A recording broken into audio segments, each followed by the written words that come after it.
S, ಇವತ್ತು Saturday. So ನನ್ನ ಹಸ್ಬೆಂಡ್ಗೆ ಇವತ್ತು ಮಾರ್ನಿಂಗ್ ಚಿಕನ್ ಬೇಕು ಅಂತ ಹೇಳಿದ್ರು. ಸೊ ಚಿಕನ್ ತೊಗೊಂಡು ಬಂದು ಕಬಾಬ್ಗೆಲ್ಲ ಕಲಸಿ ಹಾಗೆ ಗೀ ರೈಸ್ ಆ್ಯಂಡ್ ಸಾಂಬಾರು ಮಾಡೋಣ ಅಂತ ಎಲ್ಲ ರೆಡಿ ಮಾಡ್ಕೊಂಡಿದ್ದೀವಿ.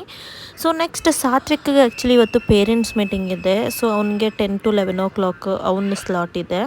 ಸೊ ಸಾತ್ವಿಕ್ ಪೇರೆಂಟ್ಸ್ ಮೀಟಿಂಗಿಗೆ ರೆಡಿ ಆಗಿಬಿಟ್ಟು ಸೊ ಹೊರಡ್ತಾ ಇದ್ದೀವಿ.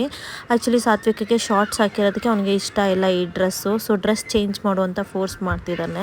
ಸೊ ನೆಕ್ಸ್ಟ್ ಅವನಿಗೆ ಸರಿ ಆಯಿತು ಅಂತಂದು ಹೇಳ್ಬಿಟ್ಟು ಔಟ್ಫಿಟ್ನ ಚೇಂಜ್ ಮಾಡಿದೆ.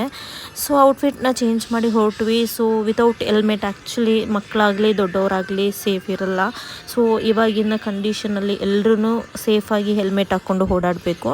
ಸೊ ವಿತೌಟ್ ಹೆಲ್ಮೆಟ್ ಸಾತ್ವಿಕ್ ಆಚೆ ಇವಾಗ ಎಲ್ಲರೂ ಹೋಗ್ತೀವಿ ಅಂದರೆ ಗಾಡೀಲಿ ಬರೋದಿಲ್ಲ. ಸ್ಕೂಲ್ ಹತ್ರ ಬಂದ್ವಿ. ಸೊ ಸ್ಕೂಲ್ ಹತ್ರ ಆ್ಯಕ್ಚುಲಿ ಎಂಟ್ರಿ ಆದ್ವಿ. ಸೊ ಆಲ್ಮೋಸ್ಟ್ ಎಲ್ಲ ಪೇರೆಂಟ್ಸ್ ಬಂದಿದ್ದಾರೆ, ಎಲ್ಲ ಅಟೆಂಡ್ ಮಾಡಿ ವೇಟಿಂಗಲ್ಲಿದ್ದಾರೆ. ಸೊ ತುಂಬ ಜನ ಇರೋದ್ರಿಂದ ಕ್ರೌಡ್ ಇದೆ. ಸೊ ಇದು ಸಾತ್ವಿಕ್ಗೆ LKGದಲ್ಲಿ ಕ್ಲಾಸ್ ರೂಮ್ ಚೇಂಜ್ ಇರೋದ್ರಿಂದ ನನಗೂ ಗೊತ್ತಿಲ್ಲ, ಅವನೇ ಕರ್ಕೊಂಡು ಹೋಗ್ತಿದ್ದಾನೆ. No. Today, not no. Birthday, I know that.